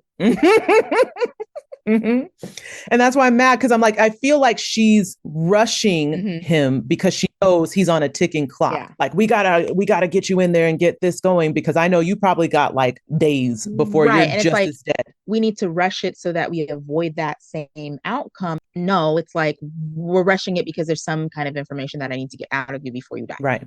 And the thing that upsets me more is the fact that knowing, even when she did that first reintegration procedure with him and he started to have the hand tremble and she was like, oh, let's dial it back. You're over eager to push the line of this, knowing full and well that the consequences are very much fatal. Right. Yeah. So you're already like, we gotta speed up the process. We gotta flood your chip. And you're probably sitting there knowing once we do this, you're on a fast track to too, you know? Yeah. You're not even going to bother to say, hey, we can do this process. It's going to speed things up. It's going to get you synced up faster, but it'll likely create, more of a mortality risk to you, blah, blah, blah. And like you said, none of this informed consent is coming at any part in this process so that Mark can say, does my life matter more to me than this information? Because she doesn't want him to make that choice because clearly she has an objective of her own that she just wants him to hurry up and get her to, dead or alive. And I don't like that. No. Ragabi, I thought you were cool. Thought you were part of the resistance. I thought you were cool, but now, shoot, I don't know. Can't trust anyone. Sure can't. But the end point I had with that was I'm like, I'm really sick of everybody using Mark for their own personal agenda. Mm-hmm. We've seen it with Ragabi. We've seen it with just Lumon in general and this Cold Harbor thing. We've seen it with Cobell and whatever the heck she's trying to get at. Everybody's just using Mark. Helena, everybody. What's so dang special about Mark? Like, why do y'all have to keep using and abusing this man? Mark? That's the biggest overarching question is why Mark? Hasn't he been through enough? All right, we can move on now. I'm done. Okay. Rant over. Next section. We see Irving sitting in his car outside Burt's house. It's dinner time. He mentally prepares for this dinner while finessing his mustache. When he finally knocks on the door, Burt opens it and cries out, "Who the hell are you?" Which leaves Irving stunned into silence. And after a couple of beats, he smiles and says, "It's a joke. It's a joke," and invites Irv in. He takes Irving's things and a voice calls out, "Attila," and Burt responds, "Yes, Attila." And we see Burt's husband Fields is revealed preparing the dinner ham with a cumin glaze. He approaches Irving and says, "What your any ever saw in this Philistine is beyond me." He shakes Irving's hand and says, "Welcome back to our home." We fast forward to a dinner conversation with Burt detailing being blood spattered by the whole Mind Collective on his way to work. Fields corrects him, saying that it was paint made to appear blood-like. Irving then asks what brought Burt to Lumon, and Burt says he was guided there by Jesus. And everybody pauses, like, what? Mm-hmm. This lands quizzically for Irving, who confirms Jesus Christ, and he says that's the one, and goes on to explain that he and Fields had been attending a Lutheran church for years when their pastor one Sunday gave a sermon on severance and the belief that innies are complete individuals with their own souls that can be judged separately from their outies. Given that Burt's past indiscretions led him to believe that he wasn't getting into heaven, Fields suggested giving severance a try so that a part of Burt could go to heaven with him. Back at Irving's apartment, Mr. Drummond appears with a set of keys and enters into the unit uninvited, and that's that. Ugh. Here he comes with his frolic tattoo. I'm so sick of them showing that dang hand. Frolic tattoo. Trouble is what it might as well say. Trouble. Get out of here. All right. So we're finally seeing this dinner. Yeah. It is happening. There's a couple of visual things that are happening in this scene. One of them I'll get into a little more later, but there's a frame when Irving comes into view with Fields and they're doing like a two-shot with the two of them. And I found a couple of things very interesting of note. The first thing my eye went to was all the stuff at the top of the counters. And I was like, what the heck is all that stuff up there? It's like, are those chess pieces? Are they into chess? Are they like chess pieces of varying sizes? They are varying size and shaped salt and pepper shakers. It took me a minute to figure it out. And I was like, did they just travel the world and get salt and pepper shakers everywhere they went? Is that kind of their thing? It's like their spoons. They collect exactly. Salt and pepper shakers. Salt and pepper shakers. But I find that, again, a very interesting detail that I think kind of shows the opposites attract aspect of Fields and Burt. You got your salt, you got your pepper, like they shouldn't go together, but they do. They aren't the same at all, but they gotta be together. It's like one of those things that I was just like, that's an interesting little detail that I think tells us a lot about this couple and this pairing. The other thing that I noted was when the two of them are standing there, Fields is very much in a white set of cabinetry and Irving is in a wooded set of cabinetry, and there's a very like dark light thing going on. And again, when they get into the conversations at dinner later, the next conversation, not this one, you kind of see a little more of why that contrast might be there in terms of like who Fields is as a person, Irving, and Burt, who they are as people. And then in general, I noticed that a lot of their house has wood in it, a lot of woodiness. And my first thought wasn't like, oh, it's like it's old school to have wood paneling, wood stuff in your home, or it could be more earthy cabin-y thing. My first thought was, oh, this is a tinderbox ready to explode. That was my thought. Really? Yes, was like, That's funny. I think they're setting them in all this wood to be like, this thing is just on the borderlines of going up in smoke, whatever this relationship that they have is. Interesting. That was my take. That was It just what made I me got. it made me think of Rickon and Devon's place, and I immediately thought was like, oh, they got money, money. What does Fields Mm, do? And then it comes back around for me when we get into more of the conversation later about Bert's job and mhm, mhm, what he was really doing at Lewin besides his mhm. severed position. We'll get into it, but I was like, Right. huh, they had a really nice place. That was They all I they had to. here's what's funny is they have an old place because on the Mhm. outside it looks very Yeah, normal. Like it looks yeah. like any home you would see here in LA, where like it's clearly old and the exterior is very dated, but then you get inside and it's been all updated, Hmm. renovated, looks Yeah, much nicer on the inside. yeah. So those were the initial things. What are some thoughts you have before I get into some of this other visual stuff Oh, I so know? the universe is telling me that it's time to rewatch Fringe again because I just after last episode and the whole, I don't know if you've seen the memes, but there's been a whole lot of parallels being drawn between Helena, and Olivia from Fringe and Olivia. And Mm. how did you I didn't know it haven't, was but me? And freaking, now, yeah, yeah, they're like all the parallels with like, literally like oh, Helena I need to watch again Olivia too. sitting in the corner and like the line about like how did you not know it was me, right? And Olivia tricking Peter, and right, and I've been like, oh, I haven't rewatched Fringe in a while. I've I watched it like haven't three four either. times through, and I'm like, oh, it's time to watch Fringe again. And then as soon as John Noble turned around, I was like, another alternate, yay, I love him. Yes, I was just very excited about the casting. And As a podcast, we fully endorse the watching of Fringe. It's a great it's show, a great show. great sci-fi show. If you haven't seen it and you love Severance, I'm with you. I say give it a watch. I need to give it another watch. I can't believe I didn't think about that. I Mhm. haven't seen any of the memes about Oh, that, that's but so funny. Yeah, yeah, I've been seeing him. I'm like, yep, I need to watch Fringe again. Yes. and John Noble showing up. I thought that specifically was what you were referencing, just the fact that he's in both. But I was like, oh right, the whole plot with Yeah. Olivia. Yeah, this Oh, this confirmed it for me. I was and like, was yes. just as frustrating there as it was here. Oh God my dog it. gosh, yes. Maybe more That so. one I will say, spoiler alert, goes on way longer. Yes. And I think that's why they drug that out. And I just was like, God, Come oh, on. if they don't just go ahead and, oh, anyway, but it's a great show. You should watch. Okay. So, other things I noticed the choice of the word Philistine. I was like, interesting. It becomes more clear why, later that would be a word choice that he would have. Um, my immediate thought was like, Philistine, those are like the people in the Bible. If anyone Hmm. has any Bible knowledge, comes from a Christian background or even Jewish or whatever, the Philistines are often a tribe of people that are very often at odds with the Israelites Hmm. for varying different reasons. Apparently, I did some research the other night, not always at odds with them. I think there's some early Genesis passages where the Philistines and the Israelites actually like kind of worked some things out in terms of like helping one another, having like basically, what do you call it? Not like a peace agreement, but I guess in a way, like we'll help you out, you help us out, da, da, da, and then became more Yeah. contentious later. But I also looked it up and didn't realize that it could be just a term that you use to call someone basically an uncultured person, a tasteless Yeah. person, Hmm. anti-intellectual, lowbrow, etc. So I was like, oh, Yeah. huh, It's okay. yeah, I didn't realize they were synonymous. yeah, and it's ironic given what Bert's in job was, right? The Mm-hmm. curator of all the arts and culture of Lumen. But of course, we think there's no way they could possibly know that. But Mm-hmm. Mm-hmm. yeah, it was Mm-hmm. an interesting choice of word. I agree. Yeah. And I had some thoughts too about that as far as like how Bert ended up in OND, given the way his husband remarked of him. So it doesn't seem like Outie Bert is all that art savvy or artistic, or maybe he is. And I don't know, his husband was just joking with him. But again, Mhm. that just made me think some more like, huh, how did he get to OND? How did that become his thing? So that was the other thing I noted. And then the clown painting. So did you see the clown painting that it was on the wall right when after Bert took Irving's coat? And of course I saw it and they kind of lingered on it a bit. And I was just like, No. what is this? It's called the Agnello Clown. The painting was done by Robert Springfells in 1949. It's a very interesting looking portrait.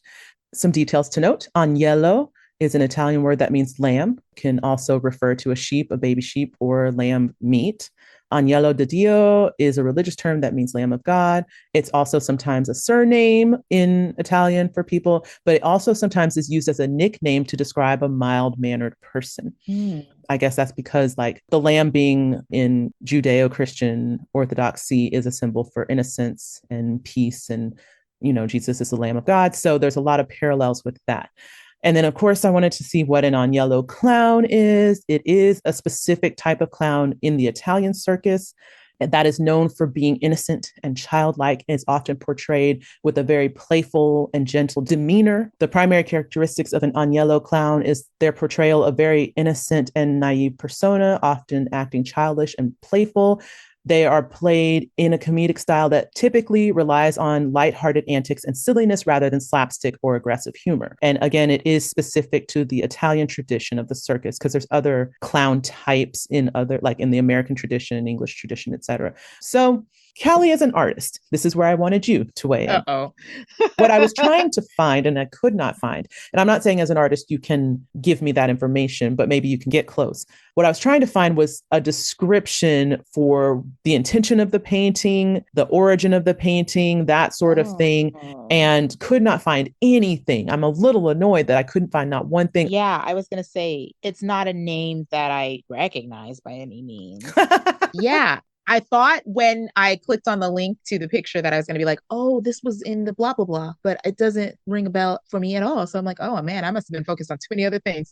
I mean, there was a lot going on in that house. It stuck out to me. And again, it was right next to Irving when Irving turned around. And again, I don't know if it was trying to draw a parallel between any Irv and his kind of innocent nature and this agnello clown type of figure. I also don't know if it's maybe indicative or representative, again, of Fields as a character. The take I took from it after seeing it and looking it up was like, this clown doesn't look super excited. He looks kind of sad, kind of dour, but this clown is supposed to represent lightheartedness and innocence and purity. But then you have this man in this agnello makeup, but looking very somber. I will say the composition and the demeanor of the clown kind of not matching, like you say, what agnello means. It almost feels like a pulling back the curtain type of thing. Like this is a circus performer when he's not on and he's supposed to be playing this childlike character. But in this, he kind of seems like he's just taking a break. I almost would expect instead of that feather in his finger for there to be like a cigarette, like he's on a smoke break or something. Like that's the expression on his face and the way he's holding his body with his arms crossed. So that's an interesting take too. I didn't make that connection, but you're right. He does hold it like someone would a cigarette. Interesting. Right? I mean, that may speak to too, like pulling back the curtain and showing, I don't know which one of these three characters this is referring to, but they're not as childlike as you think.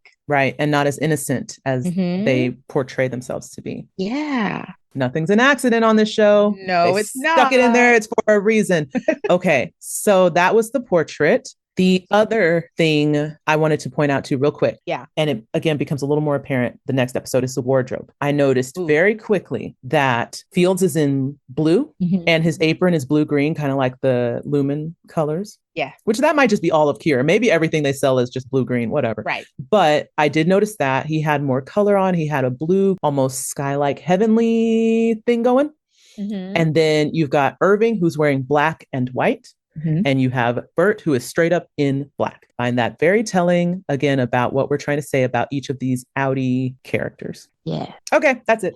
So this, what brought Burt to Lumon? What was Burt up to that he and Fields don't think repenting is enough to correct and get him to heaven? Because what I know about Christianity in general and the Lutheran church specifically, because I did go to a Lutheran school for 7 years, is you confess and atone and forgiveness will set you free and heaven is open to you.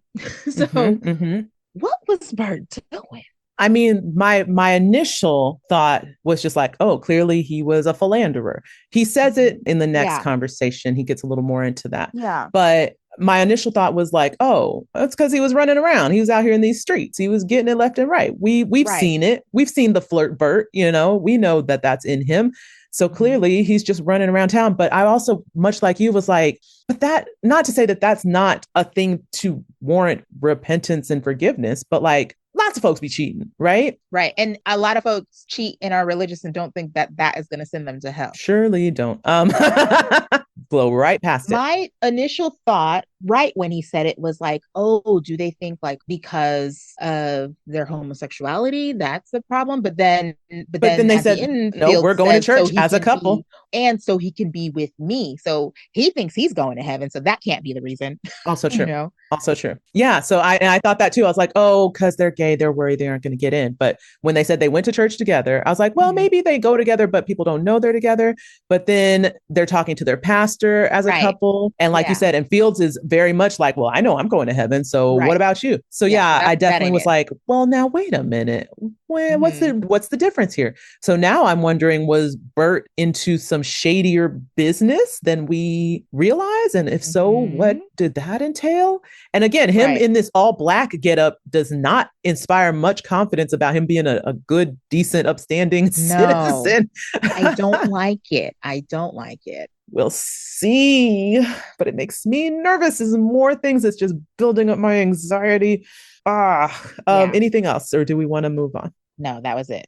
Next, we cut to the home of the Georges, where Dylan tries to convince a lost in thought Gretchen to let him go car shopping. And Gretchen, without words, by the way, makes him promise not to buy, only browse. And while attempting to feed their youngest, Dylan asks Gretchen how today's visit went with his innie. And Gretchen pauses and then lies, saying that she went, but when she got there, the appointment was canceled.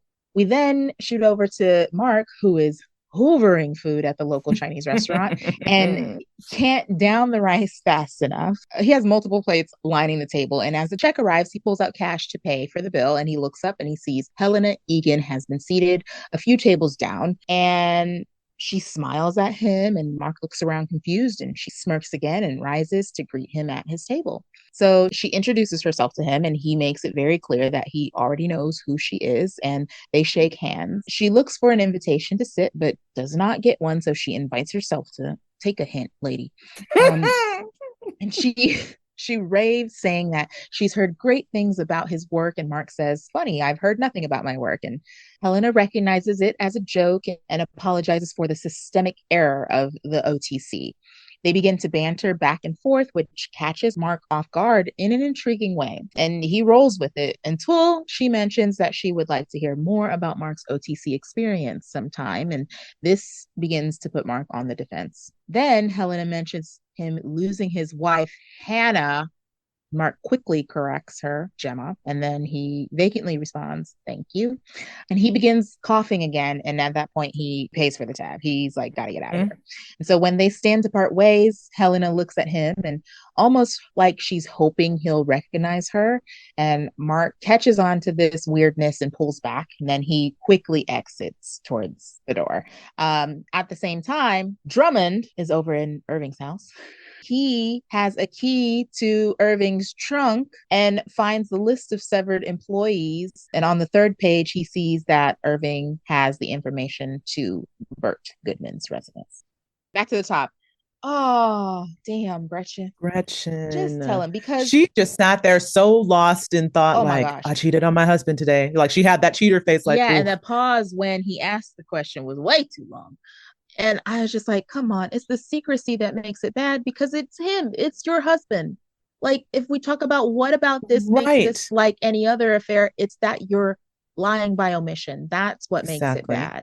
If he knew, if she approached it like, hey, I just want to let you know it's a really weird situation. He's you, though. I'm treating it as such. So I don't want it to be weird. Right. If I happen to hug him, it's because it's you. Or if I happen Right. to like give him a kiss goodbye, it's because it's you. Right. And maybe just upfront from after that first visit, Exactly. it would still be weird for everyone involved, but he'd be in the know and it wouldn't be a fairy. And it could also open the door to conversation about the current state of your relationship, right? Yeah. Anything else with Gretchen? Mm-mm. Okay. So in the restaurant, I thought it was really funny that the music they had going on in the restaurant is the same music they use at the melon bar parties. Like that same kind of twanging, like, Yeah. and I was like, Yeah. okay, interesting choice. And I was like, is this just kind of like the Lumen soundtrack they just use for just general ambiance music? You're going to hear it any establishment that we own or Right. anywhere. Um, Helena.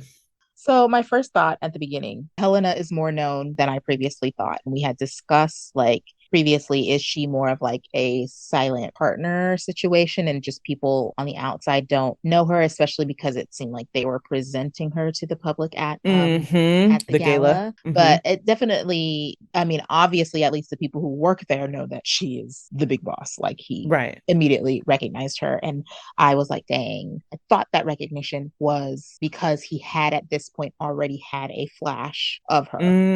Okay. And was like, ah, oh, dang, it's not just from earlier. Dang, because the kitchen I was thinking flash, that too. Yeah. he looks back at her and she's like, Mark, are you okay? Right? So I assumed like Yeah. and he at least saw a face of somebody that he didn't know and then was like, wait, why do I know this face? But it was Right. because he knows who Helena Egan Who she is. is. Yeah. You know what I hate? I hate because again, the circumstances are all wrong and all sus, and Helena took advantage, and she has knowledge on both ends of it, right? Because she was aware as an innie and an outie what happened at that Orbo, what she did with Mark, and doesn't have to deal with any of the blowback of what she did with Mark because she's out of there, right? Yep. So now she's just hooked on this guy that she, hoodwinked at work. And is she trying to make it a thing with his outie? You don't know anything about his outie. Well, I mean, you do know some things about his outie, obviously, Right. because you have access to those records. But like, what I wanted to like, but because it's so tainted, I couldn't like it, is the easy rapport that they had with each other sitting down talking. And it's like, oh, but I don't like this because you only had this because you hijacked somebody's life and deceived all these people. And now you're trying to recreate it on the outside. And I don't like that. But there is clearly an easy rapport between Helly and Mark, Helen and Mark, whatever, but all under the wrong pretenses. And I don't, ugh. Yeah, I hated it because I was like, it speaks to there just being an underlying attraction that's already, it exists. Exactly. Severed or not, or exactly. or outie. It's just there. And it was too easy. And I was like, oh no, stop this. Don't do this. She's not. No. Stay focused on John. Just stay focused on the task at hand. I was glad she messed it up so that he could have that reality check. Like, never mind. No thanks. Yeah, and like the mess up though, was it really a mess up? I mean, it wasn't a mess up. No, right? No, she obviously was. Yeah, I'm like, Hannah. I know you know that woman's name. I was pointing at my TV when she said Hannah. I said, oh, F you, Helen, F you. And I was like saying it like that because everybody in the house was asleep. And I was like, ooh. I have to do this silent. And here she is just purposely pushing Mark's buttons. Again, it keeps coming up. Like, just like Miss Cobell was. And it's like, what is it about Mark? Why has everybody got to bother Mark? Why does everybody have to test Mark? What is it about Mark? Leave this man alone. So yeah, I don't know what the purpose of her showing up was. I don't know if it's to try to, again, like incite more stirring up and prodding to fuel the Cold Harbor stuff. Yeah. I don't know if it's that she just wanted another chance to see him and needed a reason. Both, neither. One thing I noticed, and it's been present because we have gotten outie Helena in her work form, but it was more apparent to me, or I guess the strongest to me in this scene. But Helena's voice it's deeper in a way that is fake to me. And it makes me think of Elizabeth Holmes purposely putting on a deeper voice to be the big boss. And if you haven't seen the Dropout, the Hulu miniseries about her, Amanda Seyfried, I always say her name wrong. There's an amazing scene where she is practicing in the mirror of trying to land on what is going to be her big boss persona. And then she lands on like, I'm going to wear the turtleneck like Steve Jobs and have my hair up and have this deeper voice. And it's so put on. It's a great scene, but Helena being like, I'm the boss, Mark. It sounded like that to me. See, what's funny, and this is all speaking to the whole conversation we've been having about the innie being like an unfettered, authentic version of yourself, right? Like your innie is you without life's influences having come in. So that Lumon can work its influence, right? Blank slate, whatever. And so I wouldn't be surprised, since you say that maybe Helena was like more of the class clown, silly, like jokey, humorous type as her innies want to be. And that had to be trained out of her by her betters, her elders, and like, you need to be more serious. And I could easily see her pulling a milkshake, sitting in the mirror, like, you need to be serious. You need to be serious. I am serious. Like putting on this voice to try to, like you said, be taken seriously because that is not her default, but to be this leader of this company, this is who we need you to be, and get rid of this old childish silliness. Da, da, da, da, da. Yeah, if you're going to be in charge of this company, you're next in line to head it up, then you need to pull it together and you need to show a persona that is in line with all of the people who have come before you. I'm sure she's done her, or what did I call it? Her compunction corner. So good call out. The only other thing that I noticed was when Mark leaves the restaurant that it's called Zufu. And I was like, does that mean anything, or is that a made up name? Apparently it is a real word, Chinese word that is the term that's used for a paternal grandfather. So your father's father. And since it was established in 1927, because it had the date on the restaurant, I was trying to figure out if that meant that somebody else was running Lumon at that time, and then they were referencing Kier as like the grandfather or father. But apparently that restaurant was established while Kier was still CEO. Oh. Now, he could have been a grandfather at that point. I mean, it wasn't too far from when he ultimately passes, because he was CEO from 1865 to 1939. So I don't know if one of his kids established the restaurant, grandkids established the restaurant, and they call it that to reference him as their grandfather. I don't know what the dates or timelines would be, because that would have to track how old his kids would have been and so on. But I was just going to say, or is this one of the few places in Kier that still hasn't been like taken over? It's one of the few other places that is not your own. Possibly, but I just don't trust that anything in this town doesn't have Egan hand. I mean, honestly, I was surprised it just wasn't one of their names, right? Like everything else is just their names. I also did find it interesting that the twin dragons was the emblem, and that they are facing one another. So that's what makes me think it's still Egan-y, because it's like, is this referencing Severance and Innie, Outie, and blah, blah, blah. Yeah. But I did want to make note of that. I guess my only other question would be, was Drummond just looking to see what Irving just generally might have or know, or did he specifically want confirmation that he was reaching out to Burt or trying to get to Burt or something like that? I mean, I just feel like he followed Devin around. He could have just followed Irving. True. That's true. So there had to be something specific about that he was looking for in there.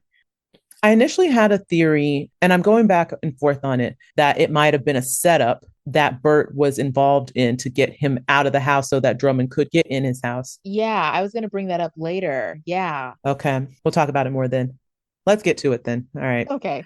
So things continue to swim downstream back at the dinner party, where Burt explains that he and Fields' affectionate pet name, Attila, is rooted in the fact that they used to call each other Hun, get it? And that eventually evolved into calling each other Attila. As history buffs, it stuck. A somewhat inebriated Fields corrects Burt, saying that it was 20 years ago the nickname began, not 10, and that he remembers because they were having drinks with his Lumon partner, and it quite startled him. This wipes the smile from Burt's face and puts Irving in an uncomfortable position. Irving tries to pivot by asking, didn't the first severed office open 12 years ago? To which Burt says, yes, it did. He then gently tries to encourage Fields to go easy on the wine. Annoyed, Fields ignores this request and guzzles an even larger swig. Fields then shatters the entire mood by asking if he thinks the two of them made love at work. Burt riles up, but Fields insists that they all be pragmatic adults and admit that there's a non-zero chance they had unprotected sex, and thus he had a right to ask. He says he's not mad, and he admits that he's been talking to their pastor, Gail, about this situation, and that he believes innies deserve to experience love, and that he hopes if they did, that it was beautiful. All right. Boy, is this conversation heavy and layered. Their love was beautiful, and it was too short. And when he said that, he was like, I hope that they, that they had love and it was beautiful. And I said, it was beautiful. And now it's tainted like everything this episode. I want it to just be pure. And now this is ruining it. And I'm just getting upset. I know nothing can just exist in a bubble or in a vacuum, but I really just wanted it to just be this nice, pure, unfettered thing that the two of them shared. And I didn't want it to be convoluted by outie husbands and infidelity and blah, blah, blah. But I will try to just remember it as it was in season one before all this knowledge ruined it. I do appreciate that Fields is trying to be mature, but obviously he is still very much bothered by Mhm. several things. I don't think it's just this, but I think No. it's like this is just one more Yeah. pebble on the pile, right? Like Yes. of issues I have with my husband, Agreed. notwithstanding Irving. Burt is so different on the outside, and everything is just a little more ominous. And I noted this when he last episode was having the exchange with him at the car and he made the joke, but the way he said it was kind of like creepy haha and not ha ha ha Mm-hmm. ha. And Mm-hmm. so same thing happened again when he was at the door and he's like, "Who the hell are you?" And he's like, "It's a joke. Your jokes on the outside aren't as funny and as irreverent as they are on the inside. Like they're Right. still jokes, but at least any Bird, it was kind of like, oh, well, that was cute. You tried. And now it just seems like I'm being sinister. No, just kidding. I'm joking. I don't, Yeah. oh, it's not good. And again, he's just sitting there like a mafioso in all black. Yes. Ah, Yes. okay. Let's just keep going. Let's just keep going. Okay. Last bit. So Mark gets home and runs down to the basement and apologizes to Ragabi for being a dick and says he wants to do the procedure tonight. Let's do it. This is while she relaxes on a mattress with a container of icing and a spoon. Next, we see her injecting Mark's head with what's most likely an anesthetic, and she begins the procedure. So she cuts into Mark's skull and is able to clear the field to reveal that original drill hole that his chip was implanted into. So she uses the ultrasound to guide the needle into position. And once done, she injects a fluid directly onto the chip and then she closes the wound. And Mark asks how long it's going to take. And she says it'll be fast. Okay. So before he can utter another word, he is having flashes to he and Helly earlier in that day, which cuts back and forth with Gemma. And he shoots up and immediately is hit with a striking sharp pain in his head. And Ragabi tells him not to move so quickly and that he needs to be still. And then a knock is heard at Mark's door, and it's Devin, and she's incessant. And Ragabi says to ignore it, but Mark responds that she sees his car there. She's going to know that he's inside. So, sweaty and in pain, he answers the door, and Devin bursts through, immediately asking why he hasn't answered his phone. How is he feeling? Is he still sick? And that he can't not pick up when they're doing corporate espionage. She mentioned that she has a new idea since the floodlight thing isn't working. And Mark admits that he's doing his own thing now and he doesn't really need Devin to get involved. So she pushes back, but Mark loses it as the pain in his head begins to overwhelm him. And he yells at Devin and then asks, "What is that smell?" And suddenly realizes that he's lost motor function in his right hand and he attempts to grab a glass and he can't. So he gets another flash of Gemma slash Miss Casey and then he falls over and he's foaming at the mouth mid seizure. Devin runs to him, shakes him, but Ragabi comes from upstairs, demanding that Devin not touch him, and she cries out, "Who the F are you?" That's where that part ends. So Yeah. then we cut over and we wrap up the dinner party with Burt apologizing to Irving for Fields' outburst. And he clarifies that Fields just gets a little fuzzy about time sometimes, like saying that Burt worked at Lumon 20 years ago, but that's before severance even existed. And Burt apologizes again, but Irving says he had fun and he asks to do it again sometime. But Burt clarifies with me or with me and Fields. And Irving says, oh, with Fields, but also either way, these two. Oh, gosh. So Burt says good and watches Irving walk to his car, but an ominous look settles on his face. And then that dreaded severance line pops up and tells you it's the end of the episode. All right. So we're going back up to Mark and the surgery and Yeah, the the procedure. procedure and showing that hole. Oh, This is where I texted you and was like, oh, I wish I had been filming because I was like, oh no, yeah. oh no. Yeah. That whole thing. I was like, gross. Terrible. So the procedure though, Yeah. if Mark needed to be completely still afterwards, why didn't you tell him that before? Why didn't you have him strapped down? Yeah. Yeah. That again, if it's that vital that he follow these things, why are you not going it over with him in specific detail beforehand? I'm just like, of course he's gonna have a jerk reaction to whatever is happening. You don't know what he's about to see. Don't yell at him. This is your fault. Ragabi be acting first and backtracking to clarify later. And it's like, okay, I need you to start thinking on the front end of things. Like, you're in such a rush to do these steps and get to these actions. And then when he reacts, you're like, why'd you do that? Well, because you didn't tell me not to do that. She's just playing this fast and loose. She's making decisions on the fly, which this does not seem like the type of thing you should make decisions on the fly with at all. Nope, not really. That whole thing upset me, and she rushed it, and I'm mad at her because this is not a good thing for him physically. Yeah, I'm very upset. I was very this was another one of those moments where the show could have ended here. And then it switches to something else, and you're just like still processing him seizing on the floor. They love a false ending on this show. Yeah, you're like, oh, what the heck just happened? I can't even think about that because I got to focus on what's happening here now. Right, like, wait, no, they're giving me more information, but I still see this man's body on the ground foaming. Right. And now we're talking to Burt and Irving's. What the? Oh, come on. Y'all don't give no body processing time. Oh, okay. All right. Okay. We're at the final scene with Burt and Irving. He brings back up the 20-year thing, which sounds like a total cop-out. Yes. We know you're lying. Right. We know you're lying. All right, go on. Right. So it might overlap with what you're about to say. It might not. But I immediately said, okay, Rodnesha's previous theory and musings about Irving is what has happened with Burt, right? So Burt clearly has had a pre-severance Lumon position. Okay. I think so.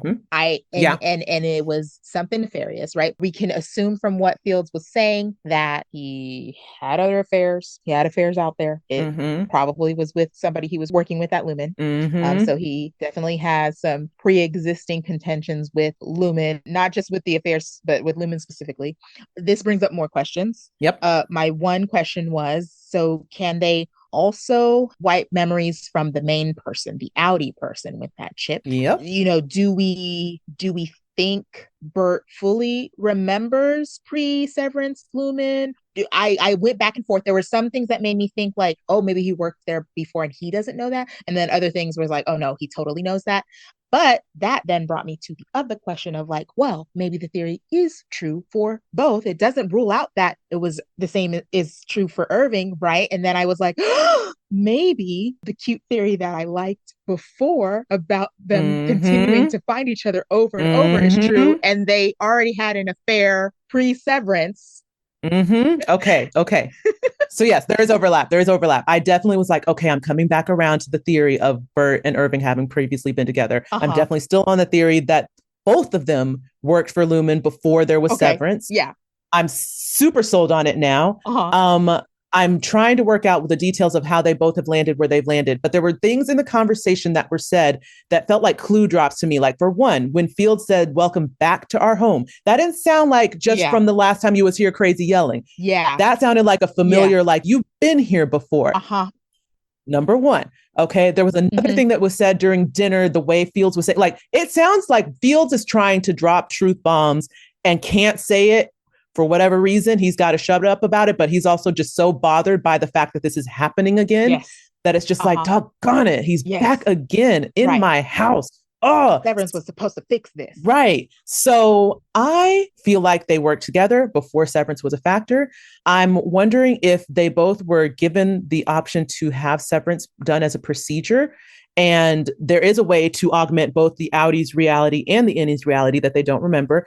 I think because Irving is unattached, they augmented both. I think because Burt was married, that Fields probably was like, I don't want him to forget me. You have to make it where he still remembers who I am. Yeah. So either they were able to fix it where he could still remember being married, or maybe they had him sign an NDA that says you can never talk about this thing that happened that has made it so that we have to sever the two of you from knowledge, because it seems like Burt might still know what's what, but can't say what's what. And Irving has no knowledge whatsoever, and they can't tell him. I'm so much more sold now that like they definitely both worked there before Severance. There's some backstory between the two of them. They probably were. And when he talked about having drinks with your Lumon partner, that was the other thing. Yep. I was like, oh, I bet that was Irving. And this just gets more and more dark and more creepy and more weird, because I'm just like, what were y'all into before? What were y'all doing before? Obviously, it had to do with the exports hall. The fact that Burt has this very sus Audi demeanor makes me think maybe he was very inclined to a shadier type of job within Lumen. I wonder if Mm-hmm. that might be the same for Irving, having come from a military background. I Yeah. said that before in my previous summation of this theory. And Mm-hmm. maybe that made them ideal for working in this kind of environment unsevered because they have a way of tethering themselves from the nasty realities of life. And then, Yep. they can compartmentalize. Yep. All of it. So I think we're on the right track All of it. to me. All of it. And this just sealed the deal on that. I was just like, oh my gosh, you've got to be kidding me. Oh, I want to see it. I want to see it. I want to Yeah. see it. Yeah. Do you think we get it this season? Ooh, I would say no, but also they are moving through things so Very fast. quickly Yeah, yeah, this yeah. season. Who's to say?